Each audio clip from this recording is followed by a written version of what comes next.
What is good, ladies and gentlemen of YouTube? It's your boy Foxy. Welcome back to the Fox's Den. It's a beautiful Saturday. We're getting into some new episodes, starting with Heavenly Delusion, new episode 8. Off the last episode, damn man, last episode we were really getting into some shit. So I can't even imagine what we're about to get into this episode. We're probably gonna get even more shit and see some wild stuff if I had to guess, because last episode was a doozy, man. We're finally here at the Immortal Order.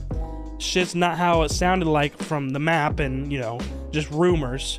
Basically, this place is, you know, considered a hospital of rumors, you know what I'm saying? People come here to get fixed up, but really, this doctor, according to this group of people that we met that is against the Immortal Order, kind of has his own agenda on human experiments and testing things and maybe even combined with man-eaters as well and whatnot. So pretty much last episode was just centered around Haruki and Maru getting to this Immortal Order place and kind of starting, you know, in this area when nobody was really around. They started by writing on a sign, "We kill man-eaters, 2 million yen each." So they're trying to make money off of this thing, and they're also trying to, I guess, they were just trying to get, like, people to come out and, like, you know, get some info off of them, and then also, you know, make some money if they do have a man-eater that they want them to kill. And sure enough, they meet this group of people, and at first, it seemed Dr. USAMI and his people were trying to get to them first because they were keeping a close eye on them while they were cooking their fish and, you know, having a little fire at night. But this other group of people got to them first, brought them in, started talking to them about what the Immortal Order really is, and that they're against it and they're against machines and whatnot.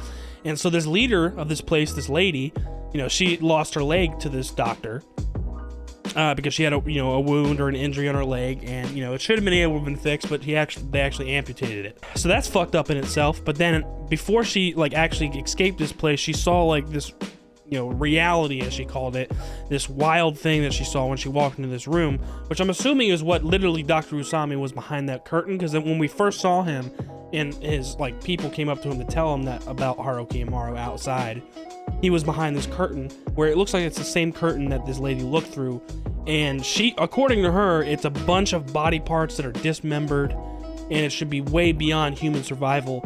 Yet that thing spoke to her and it said, "Let me die," which was just, that shit was beyond disturbing. It was very creepy. So I'm wondering if we're gonna see more of that this episode, because obviously they wanted them to kill this man-eater that was in the basement of the building of the Immortal Order, and they had a guy on the inside that was watching the back door. That's how they got into this garage in the basement to begin with. And sure enough, they got into some shit, and Maru started thinking, like, hold up, what if this is like another trap or like a setup? You know what I'm saying? It seems too good to be true. You know, what if they're just trying to experiment on us? You know what I'm saying? So he started questioning a little bit, and I was like, oh shit, here we go. But then sure enough, they find these little eggs of a man-eater that kind of leads them to the big one. And once they get to the big one, it kind of triggers this sound, and it shows this light on it, and it, for whatever reason, it triggered a hallucination with Kiriko, or Haruki. And I was losing my mind for a second. I was like, there's no, like, what is happening? Like, this is crazy. Like, she lost her arm in that hallucination, part of her foot. All these, like, baby man-eaters, not baby man-eaters, but, like, small man-eaters that had, like, you know, like, I don't know, these mouths that, like, just were kind of like knives. And it fucked all of them up easily. And I noticed something was wrong right away, because I was like, Maru's usually pretty capable, and, like, he's strong. So I was like, how did he get subdued so quickly, and why is he not responding?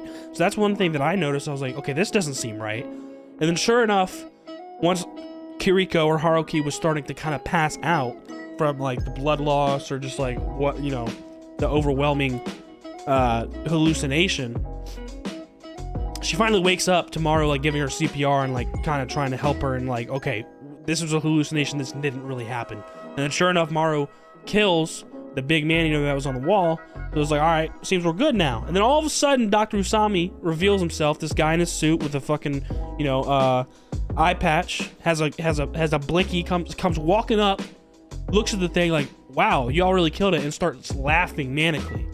And then he proposes, okay, I have someone else. He said someone, not something. That's one thing I didn't really mention in last episode's discussion, but he said someone. So I wonder what that means. Does it mean the machine thing that he's been working on? And if that's the case, why would he want them to kill it? Because I thought this was like his, like, experiment, like what he's working on. But maybe it's gone too beyond his understanding or control or something. I'm not really sure, but this is how he presents himself. And it seems very sus all around right now, because obviously the other group wanted them to come in here and do this without Dr. Usami's knowledge, and now he's proposing something for them to do. So it's like, okay, is this guy really a bad guy? Like, what's the deal? What's going on here? And so like, I'm very excited to see what it entails for this episode, and what we see, and what this someone is that he wants us to kill. Like, it's got to be that machine, like kind of like dismembered human or whatever, if I had to guess. And if that's the case, we might be in some store for some creepy shit. So yeah, I'm excited, and I can't even expect what we're about to see.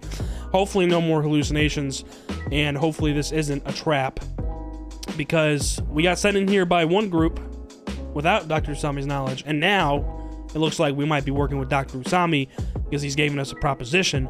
It all depends on what it really is, though. So I'm excited to get into this. If you guys enjoy it, please leave a like down below, comment, subscribe if you're new, and hit that notification bell so you know when the next one's dropping. Let's get into it. Episode 8, Heavenly Delusion. Let's get into it. It seems the group that hired us to do this thing is still rioting and protesting.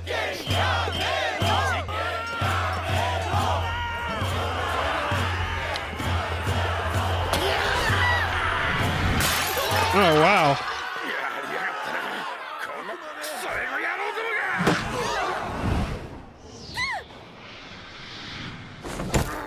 Oh. Yeah, that bald-ass dude was getting inspired by her and, like, seems to, like her because he started blushing, and then that's what made him throw the rock.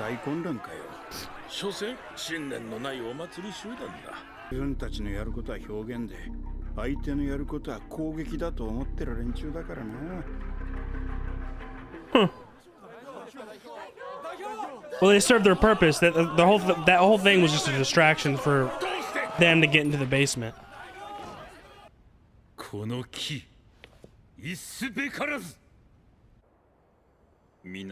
So what are they gonna do now?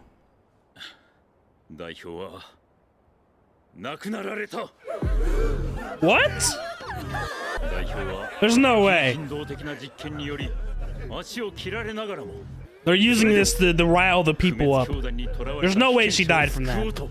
I'm not convinced. I know she fell on her head, but like, bro, it was not that bad. See, they're riling up. They're giving him conviction to actually go and attack these people. It's like, oh, they killed one of ours? Oh, nah, I'm ready to go. Okay, it seems like these are patients and whatnot.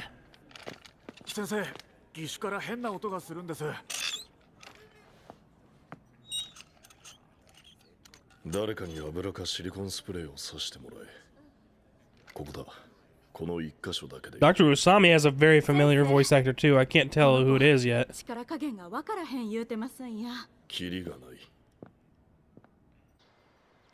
Seems like there's people that are there that are actually thankful for their treatment and whatnot.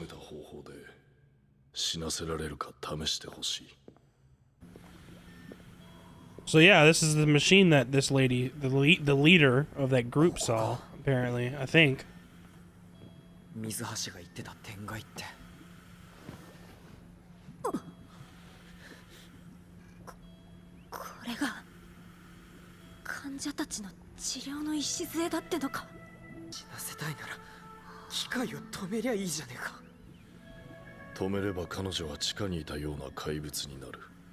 Oh, really?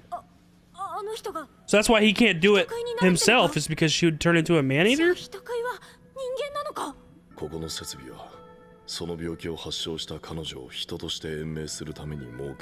Okay, so the disease is what turns people into man-eaters, and that disease, I think he's talking about the same disease that took out Maru's kind of caretaker, that lady, and then also Taro that we've seen in the Heaven Place. Because remember, we saw that thing that was left after they cremated his body? It's like maybe that was one of the first man-eaters or something. But then again, those kids don't they come from the man-eater babies? So it had to have started sooner.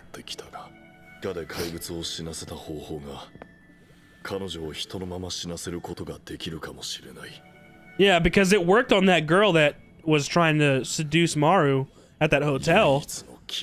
So that girl maybe had man-eater properties, but it was, an appearance of a human. So you should be able to take, you should be able to fill out this request for Dr. USAMI.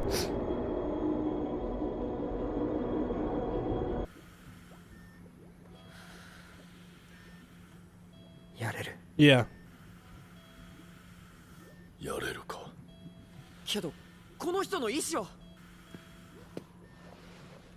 And is that the voice that we heard? Let me die? Because it seems a lot more, like, sad now. Like, when you didn't see the actual person. Oh, God, that was creepy. Last episode. She wants to see the sky one last time.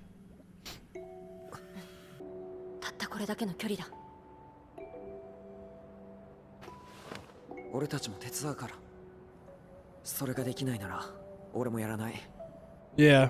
So they want to at least fulfill her wish.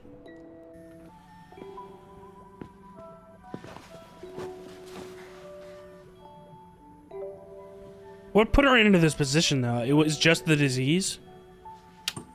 And maybe he was trying to experiment every way possible to stop the disease, and maybe that's why her arm, like, she doesn't have an arm, she doesn't have a leg, like, maybe, or like, really, a bunch of pieces.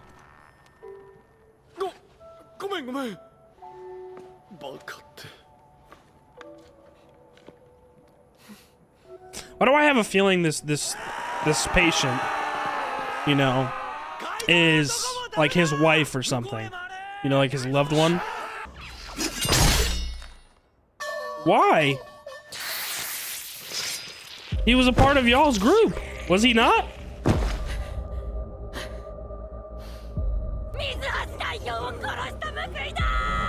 Well, see, that's gonna hype him up. Like, see, like they're like, oh, I don't know about that, but then, like, since those two were the initiative that did that and made it okay, now they're gonna be convinced to, like, that they're doing something right, that they can kill people.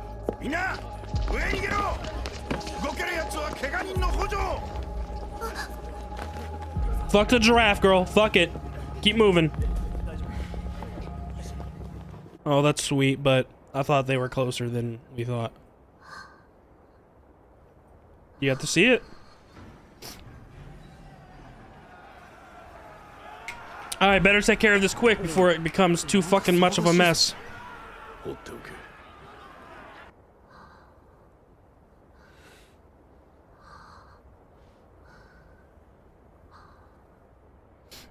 She's ready.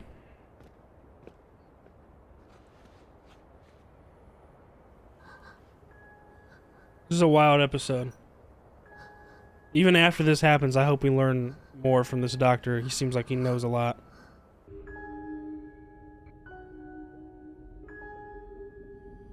The animation of this, like his move and whatnot, is so cool.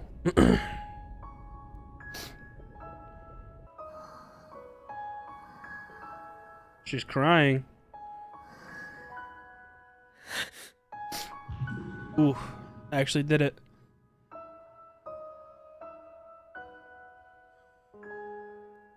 This girl's gotta be like Dr. Usami's like loved one, maybe even daughter or something, because like from what I can tell from like, you can't see much of her, but I can't tell if she's like the same age as him. And look, you can see just little bits of her face has that, kind of blackness of that disease, those spots. You can't see it because she's so bandaged up. So the group that first hired Haruki and Maru just have a huge misunderstanding. What'd she say? Did she say thank you or something? USAMI, come on, show me.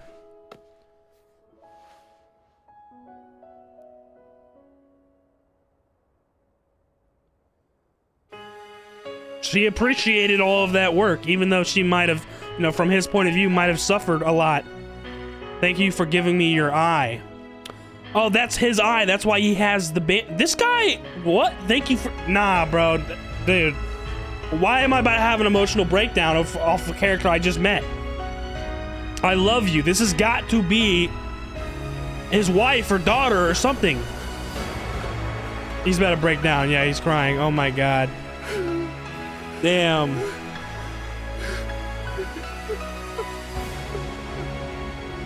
It all that last message, her last words, made it all worth it for him. And it's crazy because those last words weren't even said, bro. But it's her last words. Wow. That is so sad, bro. And this whole fucking group that first hired them is like attacking this place right now. Hopefully Maru and Haruki can be like the messengers or something.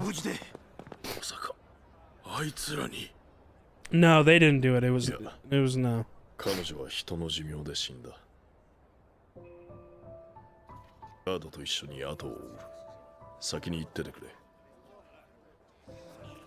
Mm. なんでうちらが住むとこ終われなあかんの。もともと2人で住んでいたんだが、怪我人が迷い込んできて、気まぐれで義手を作ってやったらいつの間にかどんどん集まってきて。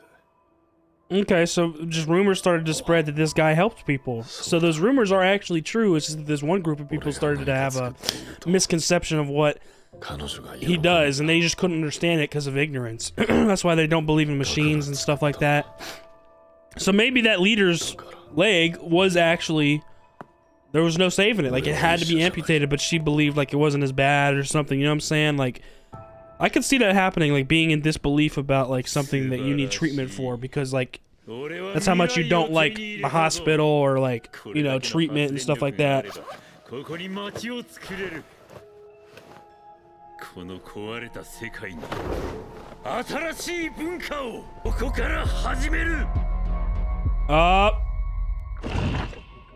There's one fucking left.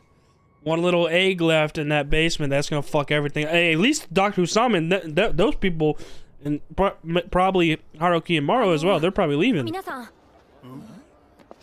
大変な時にすみません。この二人見たことないですか？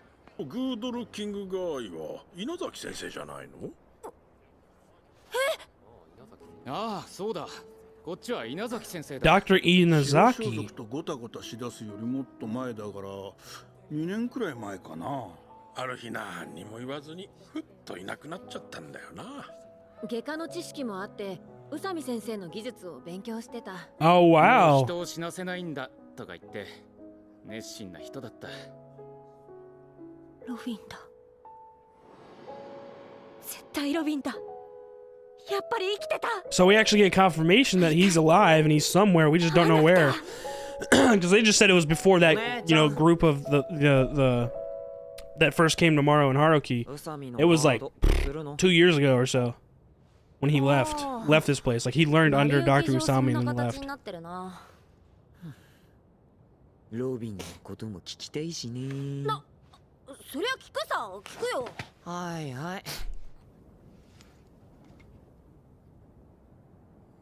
Wait a second. That fucking thing he's holding looks like the same logo that's on that gun that Kiriko has.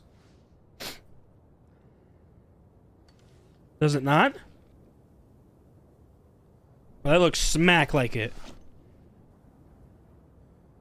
You can see more clearly now in that shot that it was definitely that same disease that Taro and those other two had. Yeah, he really loved her. This has got to be a close, like, relative of his. It's gotta be like it had to have been his lover, whether it was his wife before the collapse or like they met after. I think is what he potentially said, is that they were like just happened to be living together. Oh shit! Oh no! Oh my god! Oh shit! Oh my god! Bro! Damn, he wanted to be with her. Wow, bro. And I was hoping to learn more from him.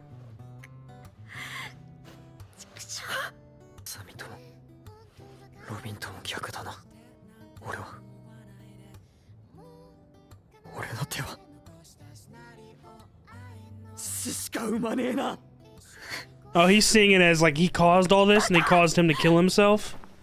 Nah, bruh. Come on, Maru. Damn. んなこと言うな。お前が人食いを殺せば人が食われなくなってみんなの命が助かるだろう。 He's starting to have a battle within himself. Like, is this power that I have really for good? Damn, bro, what an episode. That was crazy. I was not expecting that at the end, man. I thought he was just trying to spend as much time with her as possible before he actually buried her, but no, that was all a ruse, bro. He was determined. That's what he was going to do that, no matter what. He already had made up his mind and everything. He was just waiting till the time to do it. And now all those people, you know, they don't have Dr. USAMI anymore, but at least they moved and they're, I guess, somewhat safe, hopefully. Is that it? Their choices. I thought it was already over. What are we getting now? Oh, this is Mimihime. Where the fuck is she at? On God, I don't know.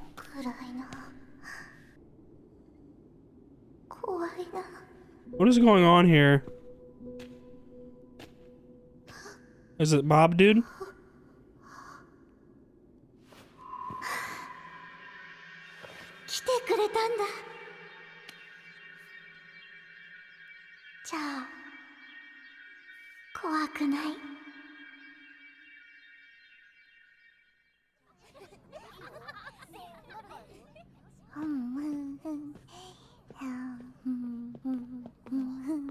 何一人でニヤニヤしてるの？なんだかわからないけど幸せな気分になる夢を見た。どんな？もうよく覚えてない。Yo! Yo! Hold the fuck on, bro. I might be crazy, or that might have been like one of the biggest fucking revealing scenes ever.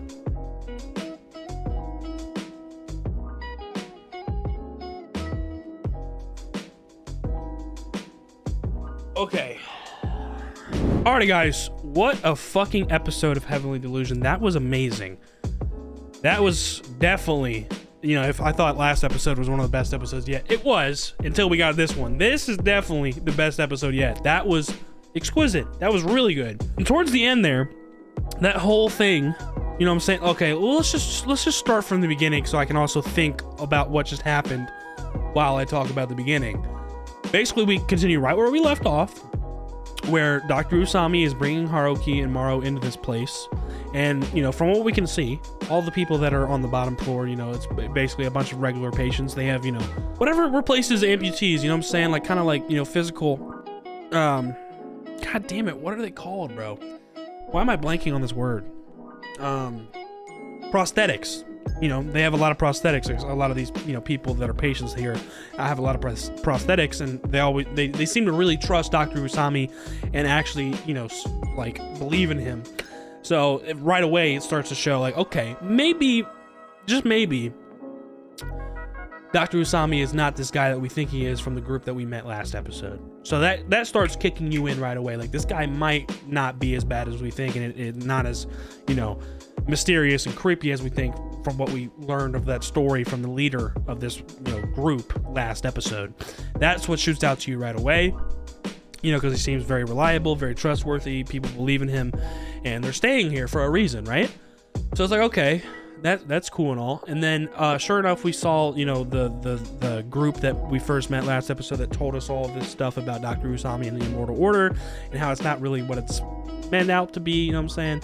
It seems that they have their own agenda, and they carried out this plan to take control of this area. And I don't even know if the leader this was her plan as well, and she's like still pulling the strings, but she's gonna be living in the shadows now, because I really doubt that she died from that fall. I know she landed on her head, but she was like only bleeding from her nose. It didn't seem very real, you know what I'm saying? But it seems like this was their whole plan all along, was that they wanted to push them out of the city and actually take, you know, get the people around them, the group that they formed, enough initiative and belief in themselves to do something radical, like, you know, taking over this building, this area, this location, so much so to where you can even kill people, where they even killed one of their own, who was the guard of that door that let Haruki and Maru in the bottom of the basement in the first place.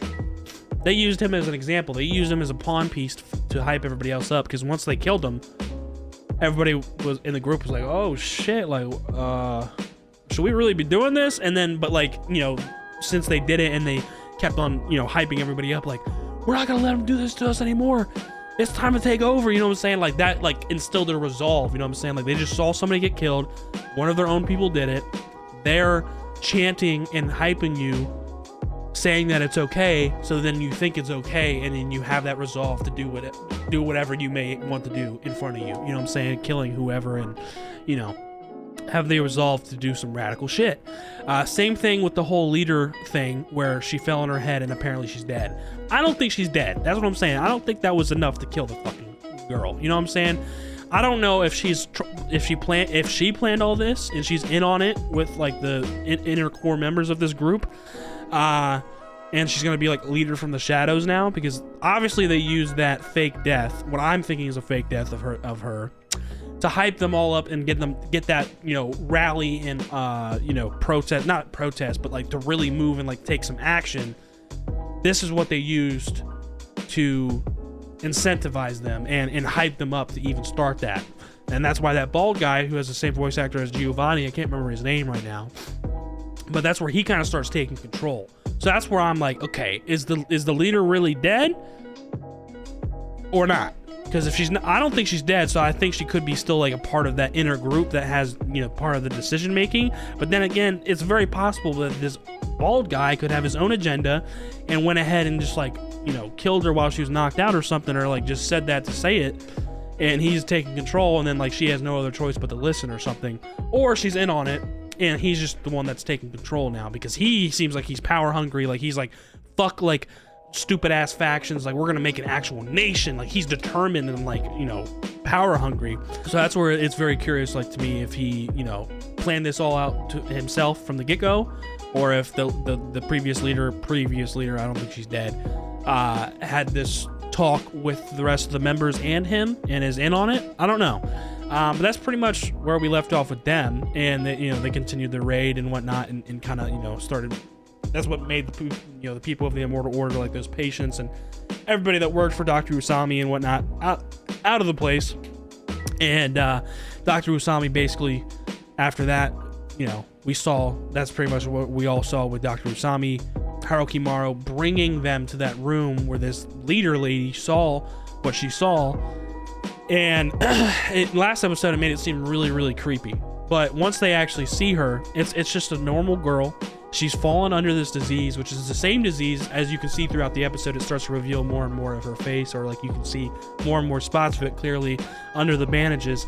She had that same disease where it's like, it almost looks like the Black Plague is corrupting your body. So it's the same disease that Maru's like kind of caretaker or like lady that like took him in had. Same thing with Taro in the Heaven Place that we just saw passed away a couple episodes ago. So that is what I noticed right away. And then Dr. Usami also mentioned this disease happens to a human, and if you succumb to the disease, it turns you into a man-eater. So are humans man-eaters, or are man-eaters humans? Because from what we've seen in the, you know, Heaven Place, there's these man-eater babies. So like they're like young ass, what are they? Are they young man-eaters that, you know, later turn into humans because the outer appearance of them are humans?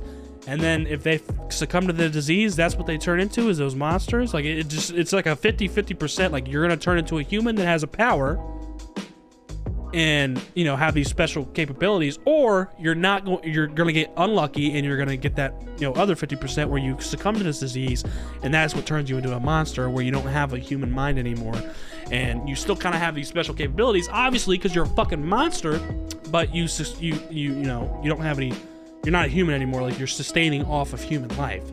So that was a very interesting piece of information that we got from Dr. Usami. So it seems like he knew a lot, and we got some confirmation there that the disease has something to do with that, obviously. And so, you know, maybe that, like, maybe Taro, for example, that kind of clues us in. Maybe Taro was one of the first ones that turned into a man-eater. Because after they cremated his body, that thing was left. So what if that's like the first stage of a man-eater? Like he's succumbed to the disease, and then that's left, so that turns into a monster. I don't know. You know, it's giving us more and more clues, but then sure enough, the reason why Dr. Usami brought them, like, I want someone else for you to kill, that someone was this person that was connected to like the machines, you know, all dismembered and whatnot. And it wasn't as dramatic or crazy as I once thought, or like they put the picture in your head from last episode, because it was super creepy the way they displayed it last episode. But once you see it, or see her, she's just, you know, missing part of her arms, missing part of her legs. You know, it's basically just like a stump of a body. You know what I'm saying? And, you know, she's been kept alive thanks to these machines that Dr. Usami has experimented with, and you know, he sees it from his point of view, like he probably made her suffer longer than he really wanted to, because it probably would have been easier for her to turn into a monster, and then eventually, you know, at least she doesn't have to suffer as a human anymore. But he tried his best, because he wanted to, you know, try his best to like help her die as a human, because if she died with the machines being unplugged and everything, then she would have turned into a monster, is what he said. So this is why he was trying to figure out a way for her to die as a human, as best as he could. And this is what, you know, started all this experimentation for him. So sure enough, he gets Maru and Haruki's help, and they, you know, kind of come to terms with it, but they're also like, okay, well, we need to make sure we're clear with her wishes, because this is what you want, but if she's able to communicate, we need to ask what she wants. And you know, he tested it out for us. He's like, I can do it, but we need to see what she wants first, you know what I'm saying? Carry out her wishes. And she said that she wanted to see the sky one last time, and so right out of her room is just a small little distance for her to lay outside of that window, and she was able to see the sky for the last time. And that's where, you know, Dr. Usami and her look at each other one last time, and he could kind of just tell from the eye contact, just in like a little bit of a body language communication right there, like, yeah, I'm ready to go. And so that's where Maru takes care of it.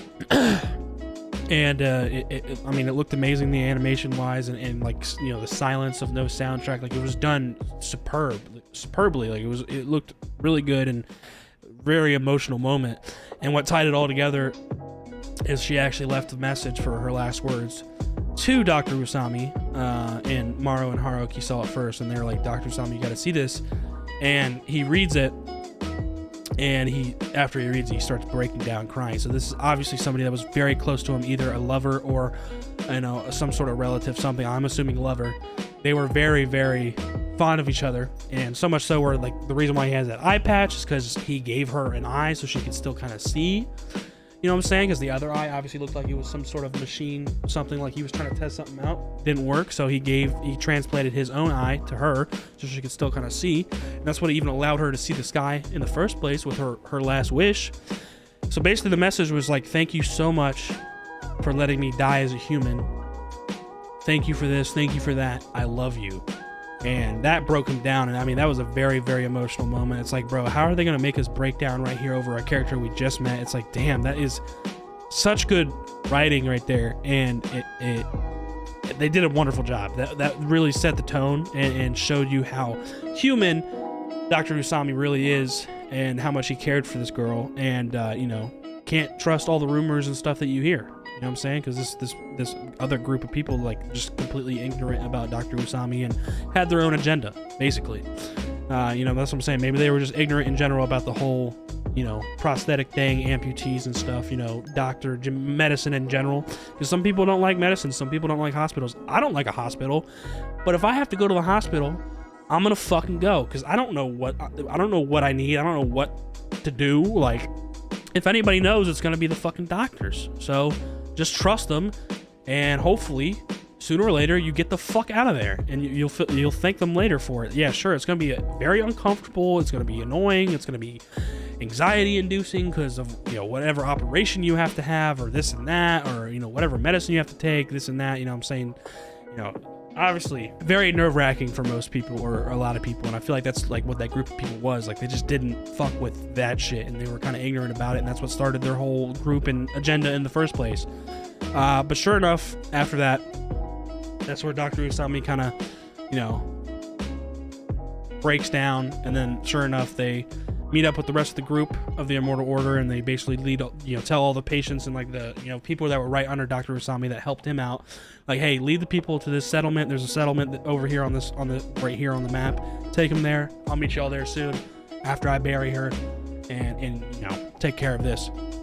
So sure enough, Haruki and Maru just kind of sitting by, waiting, seeing what to do next. Yeah, while Dr. Usami takes care of burying her, and while they do that, and before like the people actually decide to start moving and leaving, they ask some of the people that were right under Dr. Usami, like, hey, have you seen either of these two people, the doctor and Robin? Didn't see the doctor at all, but they saw Robin and they're like, yo, this is Dr. Inazaki. So it seems that Robin kind of learned a lot under Dr. Usami a couple years before this group that Maru and Haruki met in the first place were even here. And then probably like 3 years before this is when he like came and like started learning under Dr. Usami, and he said that he was learning he was helping out being a surgeon and whatnot. So he was learning, he wanted to learn a lot, and his goal was to not let anyone else die. So that's confirmation that he's alive and well. So at least shows that, well, not really, but he was alive and well 2 years ago. So that's good to hear before he left, and that like kind of gives Haruki or Kiriko even more hope, like, oh my god, it is him. You know what I'm saying? So that was a nice clue, and it's like, okay, cool, maybe we're on the right track. Like, oh shit, like this is cool. And sure enough, they all leave. They start heading to that settlement that Dr. Usami told them to go to. And then Haruki and Maru are basically just waiting for Dr. Usami to finish up burying her. But really, like once I saw them on the roof, I was like, okay, what are you gonna dig up, the fucking cement with a shovel? Like, I don't think you're burying her here. But I thought it was just like it was him having his last moments with her and just kind of, taking it all in and, reflecting probably, a very, very, very personal moment for him. So I think I thought he was just, taking that in, and then he was going to go wherever he was actually going to go to bury her. But no, sure enough, he's just kind of sitting there reflecting. As we said, he has that coin in his hand, which looks a lot like the logo on Kiriko's gun. So that's going to be interesting. I'm curious to see if they search him, or maybe they take on the job themselves to bury both of them now. You know what I'm saying? And if they do that, then I'm assuming they would find that coin on him, and that might be a clue in itself, because it looked smack like the logo on Kiriko's gun. But yeah, Crow comes and sits on the railing, and that's kind of imagery in itself. Like, Crow means death, I guess you can say. At least that's what I think, you know what I'm saying? And sure enough, he starts to... He had the gun in his hand the whole time, but it wasn't until he started to actually, like, point it to his head, I was like, oh, fuck. He's going to kill himself, bro. And that's exactly what he did. He wanted to be with her, and this is, like, basically his whole purpose of life was to take care of her, and was trying his best to experiment and find a way to give her a peaceful death as a human. And he finally carried that out, and obviously they were very close, so I guess he can't live on without her, and he feels like his job is done, so he's gonna go ahead and live on with her in the afterlife or something, I guess. You know what I'm saying? That's the way he looked at it, and he took himself out. I mean, that was a crazy emotional, very powerful moment. That was something I wasn't expecting at the end. That was wild. And then obviously Haruki and Maru overheard that gunshot, and they go up there, they see it, they start breaking down. They're like, what the fuck, man? And then Maru starts to see that he's kind of having a conflict battle within himself. Like, I'm nothing like Robin, or I'm nothing like Dr. Usami. My hands only bring death. Like, he killed the girl, and then that girl being dead in turn killed Dr. Usami. You can look at it that way, and that's the way that Maru's looking at it. But it's a little bit more deeper than that. Maru, like, he's gonna be all right, but he's having a moment where he's like, what am I really doing with this power that I have? Like, so far it's only been used to kill people or man-eaters, and right now there's a thin line between human and man-eaters. Like, which one starts first? Is it human or is it man-eater? The human can gain the disease, but is that because all of these humans nowadays, or most of these humans, started as these man-eater babies? Which now I'm starting to think, after that end fucking credit, it's a lot more plausible now. Like, I'm starting, okay, like, up until now, right, I've been pretty much leaning towards one timeline, the one timeline theory. I was probably like 80% on that. Now it just flipped. I'm about 85, 90% sure that this is now fucking 2 separate timelines. Because that end credit, call me crazy and tell me if you guys agree with me. But obviously, if you're a manga reader, shut the fuck up. But just, you know, what I'm thinking after that end credit, it seemed very odd that girl, Mimihime, had comfort in the dream that she had after holding that guy's hand, which I'm assuming is the mob guy. You know what I'm saying? The guy that looks like Mob in this heaven place, that had like a crush on her, got this nude photo of her from the AI computer, whatever, and kind of started the relationship to begin with, or even him confronting her about his feelings for her. It didn't show his face in that. I'm assuming it's him, but it didn't show his face in that end credit. But it like gave her comfort because she was in this dark place. She couldn't see anything. You know what I'm saying? She was feeling scared, and all of a sudden he comes, and it's like a ray of light, and he held her hand. And that like gave her comfort, and that was a dream she had. And then so we see the you know Tokyo come up to her, and she's all grinny and like happy, giddy. She's like, what's she so happy about? She's like, I had a good dream, and she couldn't even really remember it, but she's like, you know, it just made me happy. So in that moment, it's quite odd timing that we get that at the end of this episode after Dr. Usami and that girl just died. If I had to guess, now that because that just completely flipped my perspective on the one timeline thing. I think it's very likely that this is 2 separate timelines, and when we're seeing these kids in the heaven place, it is in the past, because I think that mob kid and Mimihime were these 2 that just died this episode. The kid that loved her very much, the mob looking kid, is Dr. Usami, and then Mimihime was that girl that he tried so desperately to save. And it would make sense because a lot of these kids in this heaven place, or not a lot, but there's been 2 so far. Not 2, but Taro, I think, is the first case that had this disease. And then Asura just killed herself. So Taro is the first. That's what I'm saying. That's maybe why he's the first man-eater or something like that. Who the fuck knows? Or created the first man-eater after that disease that he died to.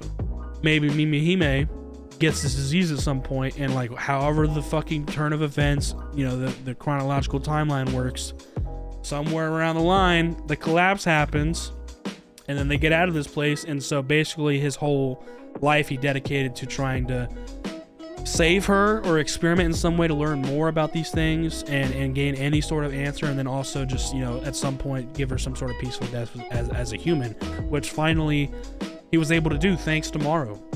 So that's what I'm leaning on now. Like, that end credit was actually fucking insane. Like, the light bulb started going off. I was like, hold the fuck on. This is weird ass timing for this girl to feel such comfort and thankful for this person that lended out a hand to her and loves her. And it gets her all excited and giddy after we just saw her, this other girl with Dr. Usami pass away and thank him so much for letting her die peacefully as a human, and telling him that she loves him. Like, I don't know, bro. That's odd ass fucking timing. So I think we just got a huge piece of information right there that what I just said could be the case. Like, Dr. Usami and fucking that girl that died was Mimihime, and Dr. Usami was the mob looking dude in the heaven place. So I'm like I said, 85-90% sure now that this heaven place, when we get to see them and these kids, is a past timeline, and the timeline that we're seeing with Haruki and Maru is the present. Which, wow, bro, that was the episode that fucking sealed the deal for me. I think that's the case, and I could be completely fucking wrong. Like I said, this show is a mindfuck, so a lot of this is just brainstorming and just dissecting what you watch as you go. So if you don't agree with me, that's okay. And obviously, if you're a manga reader, you probably fucking know some shit. So keep your mouth shut, okay? Keep it to yourself. But that's where my mind's at right now. So let me know what you guys think down in the comments, and, you know, see if you're on the same track as me, or if you. I mean, I find that very interesting, and that's where my mind's at right now. So, god damn, bro, this show gets you thinking, bro. We almost in an hour fucking time of recording, bro. About 53 minutes. Damn, dog. Long ass discussion. So I'm gonna wrap it up there. That was an amazing episode. If you guys enjoyed it, please leave a like down below. Comment. Let me know what you guys think. This shit's crazy. Subscribe if you're new. Hit that notification bell so you know when the next one's dropping. I'll see you on the next one. Y'all be good. Deuces.